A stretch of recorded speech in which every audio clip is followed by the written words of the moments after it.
नमस्कार, आप देख रहे हैं 4 पीएम और मैं हूं आपके साथ। निधि तिवारी रिटायरमेंट से पहले सीजीआई चंद्रचूड़ कई विवादों में फंस गए हैं। कभी वह पीएम मोदी को अपने घर पर गणपति पूजन में बुलाकर लोगों के निशाने पर आ गए। बहुत हल्ला हुआ। चंद्रचूड़ के न्याय पर भी सवाल उठ गए। फिर इसके बाद राम मंदिर के फैसले को भगवान से पूछ कर लिया गया। फैसला बताकर वो फंस गए और अब एक और फैसले को लेकर वो विवादों में घिर गए हैं और उनके खिलाफ सुप्रीम कोर्ट बार एसोसिएशन ने प्रस्ताव पारित कर दिया है। दरअसल 10 नवंबर को चंद्रचूड़ चीफ जस्टिस के पद से रिटायर हो रहे हैं। उससे पहले उन्होंने सुप्रीम कोर्ट में बड़े बड़े बदलाव कर दिए। सुप्रीम कोर्ट की लेडी जस्टिस का स्टैचू बदल दिया। सुप्रीम कोर्ट का नया फ्लैग आ गया।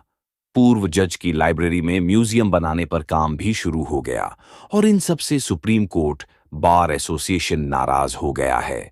ऐसे बदलावों को एक तरफा बताकर विरोध में बाकायदा प्रस्ताव पारित करके चीफ जस्टिस के फैसलों पर नाराजगी जताई गई है। रिटायरमेंट से पहले अचानक जब चीफ जस्टिस ने सुप्रीम कोर्ट परिसर में नई लेडी जस्टिस का स्टैचू का अनावरण किया तो न्याय की मूर्ति बदली नजर आई। लेडी जस्टिस की आंखों पर लगी पट्टी जो है वह हट गई। उनके एक हाथ में तराजू और दूसरे हाथ में भारतीय संविधान है। पहले आंखों पर पट्टी होने से कहा जाता था कि कानून अंधा है और केवल सबूतों के आधार पर अपना काम करता है। वो यह नहीं देखता कि सामने वाला प्रभावशाली व्यक्ति है या फिर वंचित तबके से आता है। वो सबको बराबर मानता है और अब आंखों से पट्टी हटा दी गई है। तो इसके अलावा पिछले महीने राष्ट्रपति द्रौपदी मुर्मू ने सुप्रीम कोर्ट के नए फ्लैग और प्रतीक चिन्ह का अनावरण किया था। नए फ्लैग में अशोक चक्र, सुप्रीम कोर्ट की बिल्डिंग और भारत का संविधान है। नया फ्लैग नीले रंग का है और भारत का सर्वोच्च न्यायालय और यथो धर्मस्थतो जया लिखा हुआ है।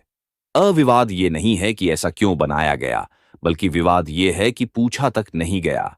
सुप्रीम कोर्ट बार एसोसिएशन ने कहा कि कोर्ट ने बार से चर्चा किए बिना ही कई बड़े बदलाव कर दिए हैं। बार एसोसिएशन ने 22 अक्टूबर को एक प्रस्ताव पारित किया। इसमें कहा गया कि न्याय व्यवस्था में बार भी बराबर का हिस्सेदार है। इसके बावजूद बदलाव करने के लिए उससे चर्चा नहीं की गई। एससीबीए के अध्यक्ष कपिल सिब्बल की अध्यक्षता में कार्यकारी समिति ने सीजीआई डीवाई चंद्रचूड़ के नेतृत्व में शीर्ष अदालत प्रशासन की तरफ से किए गए एक तरफा बदलावों पर नाराजगी जाहिर की है। एसोसिएशन ने कोर्ट परिसर में प्रस्तावित म्यूजियम का भी विरोध किया है और उस जगह पर बार सदस्यों के लिए एक लाइब्रेरी और एक कैफे लाउंज बनाने की मांग की है। इसको लेकर सुप्रीम कोर्ट बार एसोसिएशन ने प्रस्ताव पारित कर दिया है। प्रस्ताव में कहा गया है कि जबकि हमने बार के सदस्यों के लिए एक पुस्तकालय कैफे कम लॉन्च की मांग की थी, क्योंकि वर्तमान कैफेटेरिया बार के सदस्यों की जरूरत को पूरा करने के लिए आप पर्याप्त है। हम इस बात को लेकर चिंतित हैं कि पूर्व जजों के पुस्तकालय में प्रस्तावित संग्रहालय के खिलाफ हमारे द्वारा उठाई गई आपत्ति के बावजूद संग्रहालय के लिए काम शुरू हो गया है। इसके अलावा फ्लैग और न्याय की देवी को लेकर भी आपत्ति जाहिर की गई है। तो ऐसे में लोग सवाल खड़े कर रहे हैं कि क्या सीजीआई चंद्रचूड़ भी एक राजा की तरह बिहेव कर रहे हैं कि किसी से पूछना नहीं है, किसी की राय नहीं लेनी है। क्या वो मोदी जी के पद चिन्हों पर चल चुके हैं? क्योंकि मोदी जी भी कभी विपक्ष अविरोध ये सब भाषाएं वो जानते नहीं है, किसी से कुछ पूछते नहीं है, किसी की राय नहीं लेते। लेकिन ताज्जुब यह होता है कि क्योंकि चीफ जस्टिस तो खुद डेमोक्रेसी की बात करते हैं, लेकिन सुप्रीम कोर्ट एडमिनिस्ट्रेशन में वो ये चीजें क्यों नहीं लागू कर पा रहे हैं। और अभी कुछ दिन पहले ही सीजीआई चंद्रचूड़ ने बयान दिया था कि इतिहास मुझे कैसे याद रखेगा। ये सोचकर चिंता होती है क्या इसीलिए वो इस तरह के फैसले ले रहे हैं कि इतिहास में उनका नाम दर्ज हो सके। और इसको लेकर जो है स्वरा भास्कर अपने क्योंकि बेबाक पोल के लिए जानी जाती हैं। स्वरा भास्कर न केवल हिंदी फिल्म जगत की एक बहुत शानदार एक्ट्रेस है, बल्कि उन बॉलीवुड के चुनिंदा लोगों में से एक हैं जिन्होंने खुलकर मोदी सरकार की आलोचना की है। अक्सर देश विदेश के मुद्दों पर वह अपनी राय रखने वाली है और स्वरा भास्कर एक बार फिर से सुर्खियों में है। दरअसल बीते हफ्ते सीजीआई चंद्रचूड़ अपने पत्र गांव पहुंचे थे, जहां उन्होंने अपने पेशे से जुड़े कुछ ऐसे मामलों पर बात करते हुए अयोध्या के राम जन्मभूमि बाबरी मस्जिद विवाद के बारे में इशारा देते हुए बात की कि अक्सर हमारे पास ऐसे मामले आते हैं, लेकिन हम समाधान पर नहीं पहुंच पाते। अयोध्या राम जन्मभूमि विवाद के दौरान भी कुछ ऐसा ही हुआ था, जो 3 महीने तक मेरे सामने था। मैं ईश्वर के सामने बैठा और उनसे कहा कि उन्हें इसका समाधान ढूंढना होगा। इसके बाद ही मैं इस पर फैसला ले पाया। अब बॉलीवुड एक्ट्रेस स्वरा भास्कर ने सीजीआई के इस फैसले पर चुटकी ली है। स्वरा भास्कर ने एक पोस्ट शेयर करते हुए लिखा कि देश के सर्वोच्च न्यायाधीश द्वारा अपने फैसले के लिए भगवान को दोषी ठहराना एक सहज कदम था, क्योंकि इतना इंपॉर्टेंट फैसला जो सीधा सीधा संवैधानिक दायरे से लिया गया था, तथ्यों के आधार पर लिया गया, सबूतों के आधार पर लिया गया। वो फैसला देने के बाद सुप्रीम कोर्ट के सबसे बड़े जज क्या कह रहे हैं कि मैं तो भगवान के आगे बैठ गया और भगवान ने ये मुझे सुझाया था। इसी को लेकर वरिष्ठ पत्रकार ओम थानवी ने भी इस पर चुटकी लेते हुए कहा था कि फर्ज कीजिए कि जज साहब मुस्लिम होते और उन्होंने अल्लाह में भरोसा जताते हुए अयोध्या मामले में अल्लाह से मार्गदर्शन मांग लिया होता, तब क्या होता। अब बात तो सही है कि डीवाई चंद्रचूड़ ने भगवान से प्रार्थना की, इसीलिए इस तरह का फैसला सुनाया गया।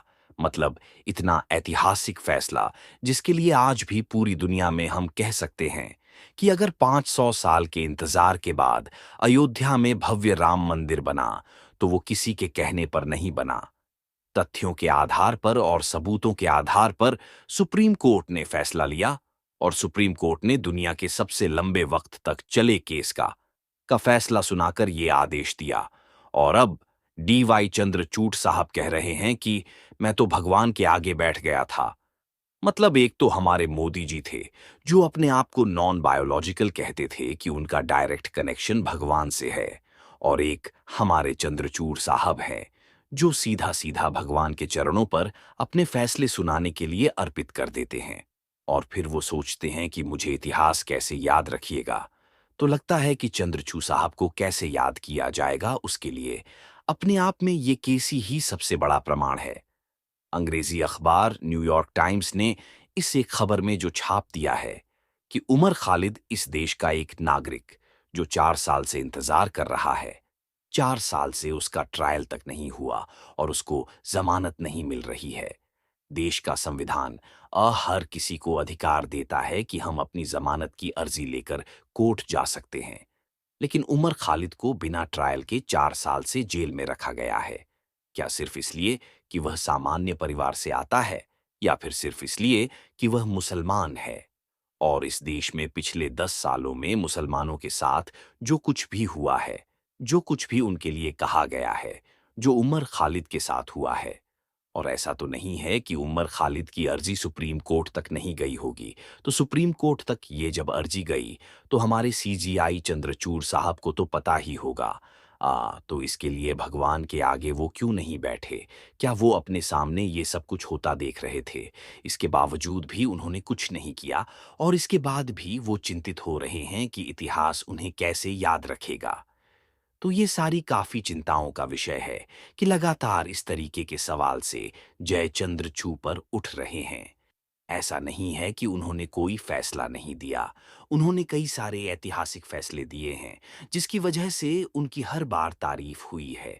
कई बार तारीफ हुई है, लेकिन अब जब वो रिटायरमेंट के समय इस तरह के बयान दे रहे हैं, इस तरह की चीजें कर रहे हैं, इस तरह के बदलाव कर रहे हैं, तो उससे उन पर सवाल काफी ज्यादा खड़े हो रहे हैं। तो फिलहाल इस खबर में बस इतना ही। देश और दुनिया की तमाम